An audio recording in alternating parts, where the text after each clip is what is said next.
Yeah, good morning students. How are you all? So today I'm going to explain you the chapter light from your textbook.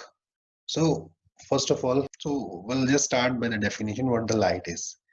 As you know students, light is a form of energy that helps us in the sensation of sight. That means it enables us to see the objects around us. So as you know, how does it happen? It's very simple. Even a child will be able to tell, but you will have to understand the technicalities related to this issue. So on the basis of whether the objects can produce their own light or not, the things are classified into luminous and non-luminous objects. For example, if you say the sun, the fluorescent bulb, or the tube light, which produce their own light, even a glowworm, they are called as what? Yeah, they are called as luminous objects.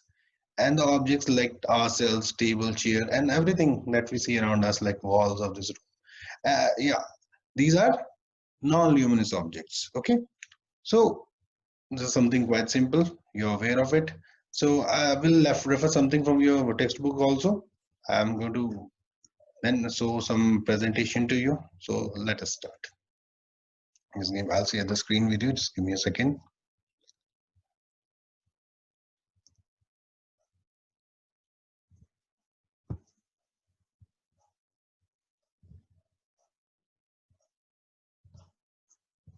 Yes, students, you can see in the chapter, this is light reflection and the refraction. Okay, just let me question this.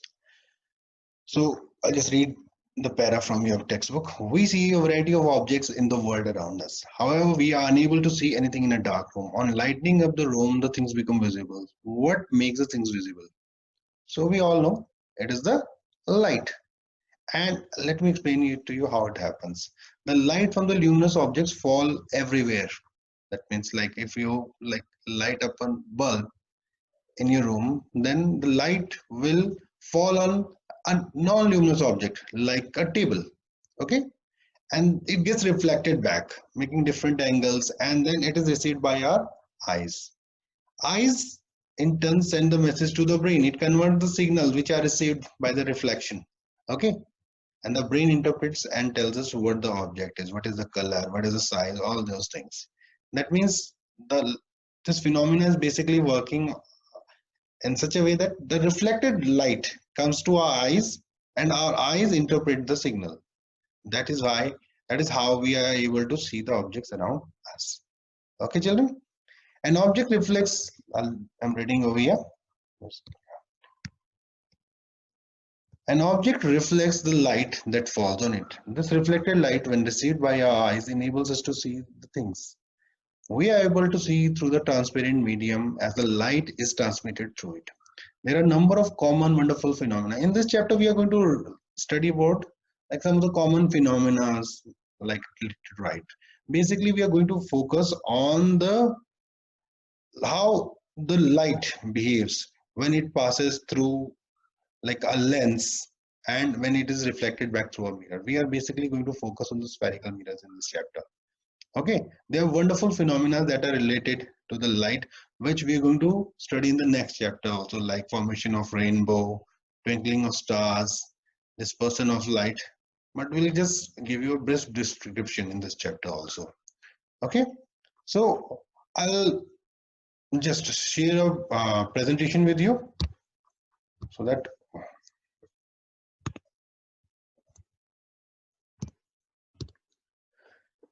yes, students, what is a light?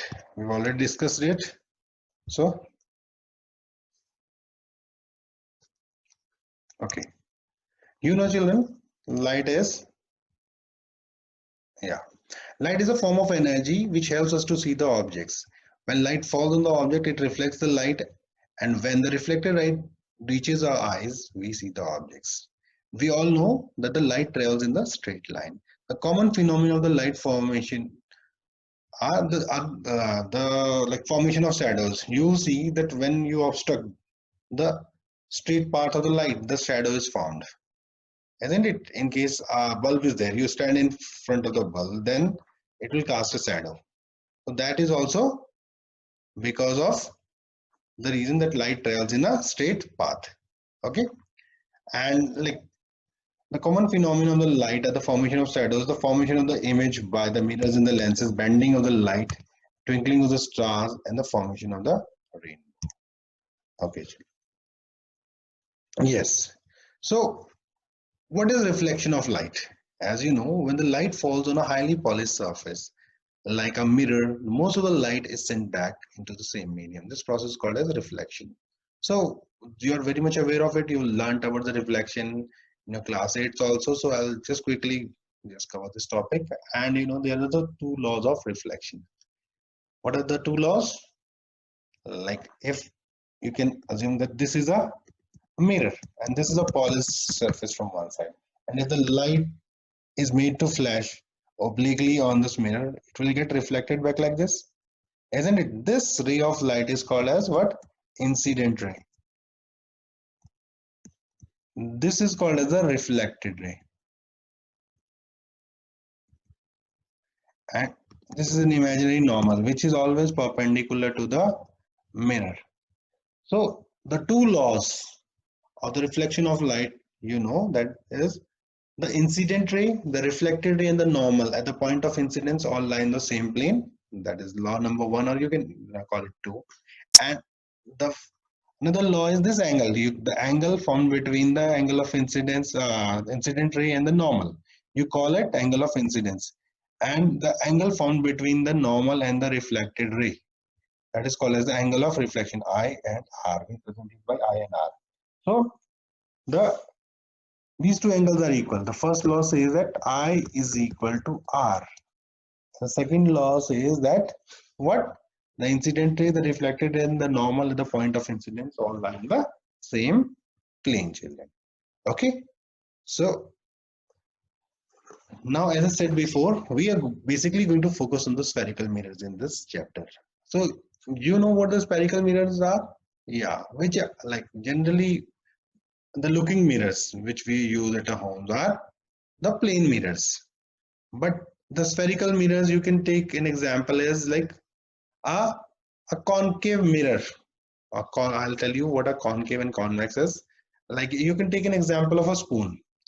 If you see the spoon and in the like if you take it in the see through the inner curved portion, so that is an example of the concave mirror. And if you turn it away, if the reflecting surface is bulged outside, that's called as a convex mirror. Here you can see if this is the reflecting surface here in this figure, this is the outer surface is polished, so this is the concave mirror, and here this outer surface is polished and this surface is the reflecting surface.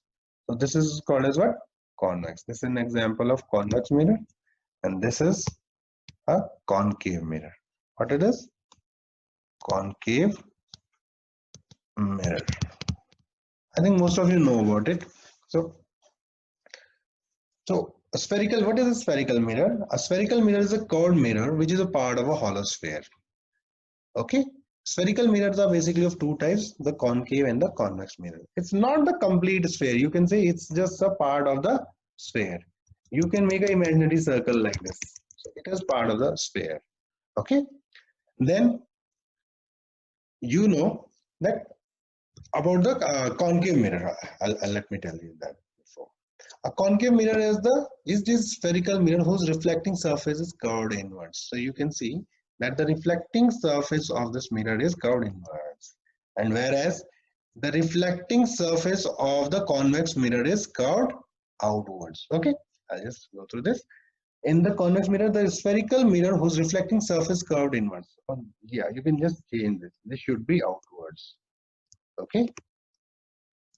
The rays of light parallel to the principal axis after reflection through. Okay, I'll tell you about the principal axis and all those and after a few slides. So before that, let me familiarize you with some of the other topics. Okay, children.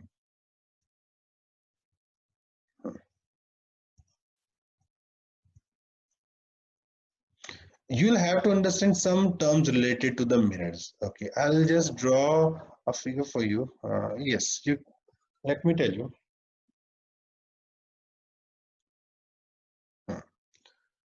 Assume that this is a mirror. Okay, I'm taking this type of mirror which is whose reflecting surface is covered inward. That means a concave mirror. This type of thing. So you'll have to understand few terms over here before proceeding further. Like this is a part of a sphere. It is not a complete sphere. This concave mirror is a part of a sphere. If you complete the imaginary sphere like this, okay, it will become a sphere. Okay, then it will have a center also.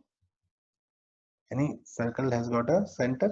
So we call this center of the circle as a what? Center of curvature. What do we call it? Center of curvature, and we represent it by letter C. C is the center of the mirror of which the C is the center of the sphere of which the mirror is a part of. The mirror is not a complete sphere, but when you complete this imaginary sphere on your own, then you'll find a center which is called as the center of curvature. And children, the centermost part, I mean to say the middle part of the mirror is called as what? It is called as the pole. What is called as pole? This is called as the pole. Okay. And a line that, an imaginary line that passes through the center of curvature in the pole like this. Okay. This is called as the principal axis. This is called as what? The principal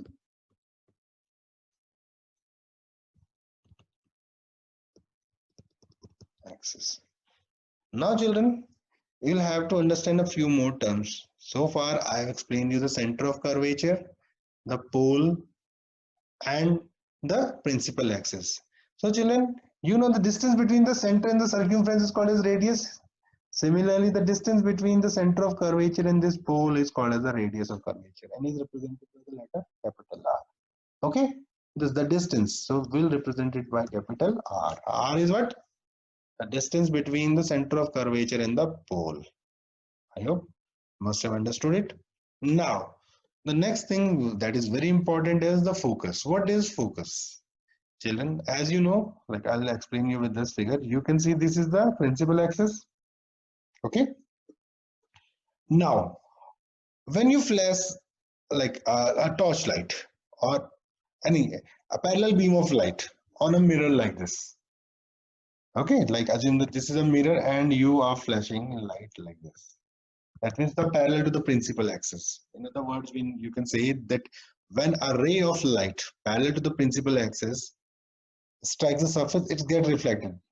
It will get reflected back like this. And after reflection, it will meet at a point. You can see after reflection, they're meeting at this point, and this point is called as the focus. What is it called as? This point is called as a focus. So what is focus? All the rays parallel to the principal axis after reflection meet at a point in the principal axis, which is called as a focus, and is represented by capital F. Children, this capital F is very important. I mean to say, you can't mix it up. Like you can't like represent it by small f, because small f is something else. I'll tell you what is small f. Small f is called as the focal length, or we represent the focal length by the small f. Okay. And how to define the focal length? Focal length is the difference between the distance between this focus and the pole. You can see the distance between this focus and the pole is called as the focal length. Here you can see the distance FP. That is called as the focal length of the spherical mirror, and you represented by small f. So I hope children you are now familiar. You got familiar with these some of the simple terms. I'll just erase this off. And okay, then we'll move further. Okay, now children, you know reflection by the spherical mirror. How does it happens? Okay, one thing I told you, when a parallel beam of light, the beam of light which is parallel to the principal axis, after reflection it will get converged. That means it will the ray of light will get closer as it proceeds further. Okay, and this is called as conversion. But here in the spherical mirror, when you place the object at different position, you get the image of the object at different position. That is the main part of this chapter. You'll have to understand this. So like in a concave mirror, a ray of light parallel to the principal axis after reflection passes through the focus. I explained it to you just now. Okay, so you know,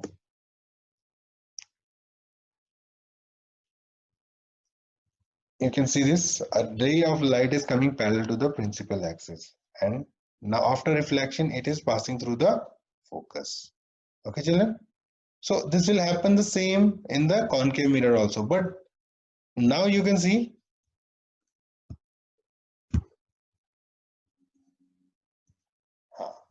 it's going, or it's getting reflected back like this. In both the mirrors you can see there's a difference. In the concave mirror it is coming back, and this is where it meets the principal axis ray. This is called as the focus.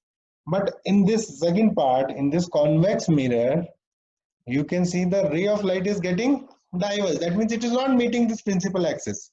So where is the focus going to be? Children, you're going to like produce this ray of light backwards, okay, like this. And wherever it like intersects the principal axis, this is called as the focus of a convex mirror. So there's a difference between the focus of a concave mirror and the focus of a convex mirror. What is the difference? The difference is the focus of a concave mirror is placed on the left side of the mirror. Okay, you'll have to always position the mirror like this. The light will always be made incident from the left hand side. You can't make the light incident from the right hand side. Okay children, so you can see in this part, the convex mirror, it is in the right hand side. Okay, and this is called the imaginary focus also.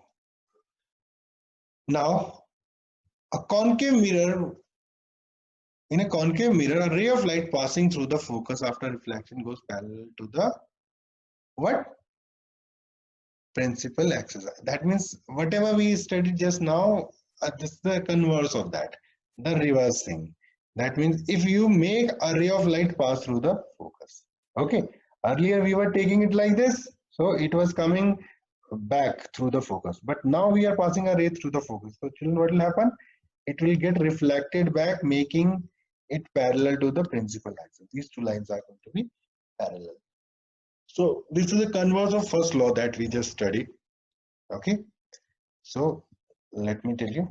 Yeah, you can see the light is coming back parallel to the principal axis. So the same thing will happen here also, because here the focus is there. Okay, like it's plays a bit. So what is going to happen in this case? This is the imaginary focus. I told you the convex mirror has got an imaginary focus. It's not the real focus. I'll explain it to you in detail later on. And you know, it will get reflected back like this, and it will be parallel to the principal axis once again. So we're going to like study about the next law. Children, yes, I hope you must have understood this. Okay.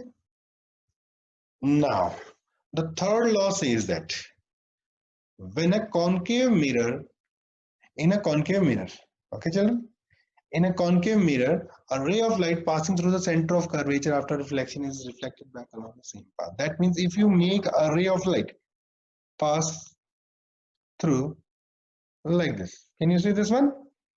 So now you can observe this. It is coming back onto the same path. The light was earlier going like this, but after reflection, it came back on its original path.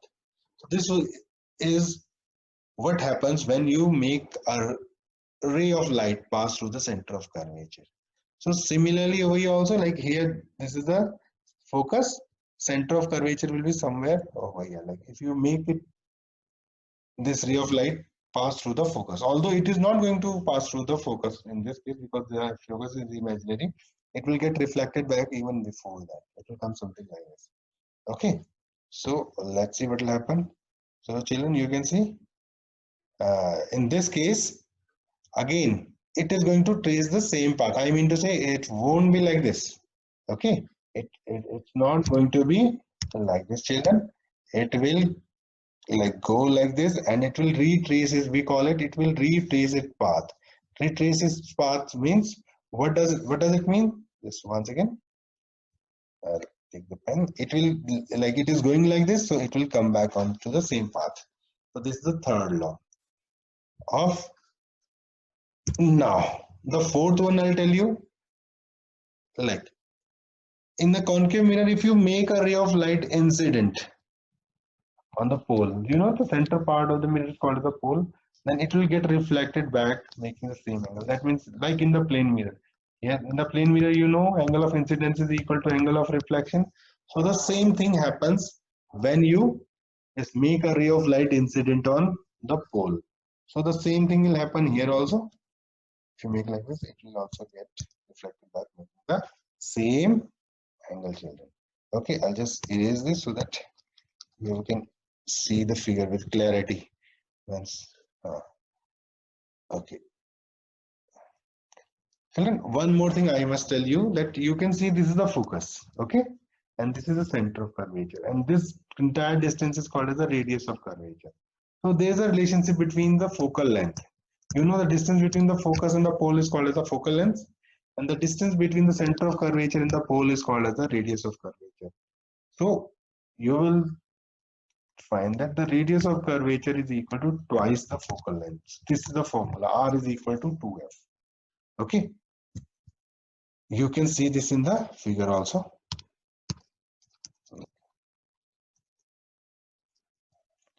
Now,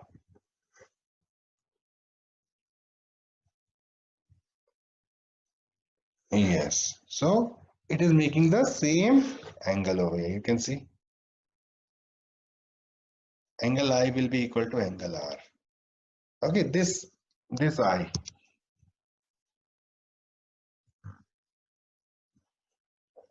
This angle I will be equal to angle R. Similarly, over here also angle I will be equal to angle R. Okay, children. So I'll make another video in which I'll tell you the how the image formation takes place with the help of spherical mirrors at different positions. When the objects are kept at different positions, then I will explain you that also. Till then, you just revise this topic, go through it, try to understand what the basic terms that are related to the spherical mirrors are. Okay, children, bye bye. Have a nice day. Thank you.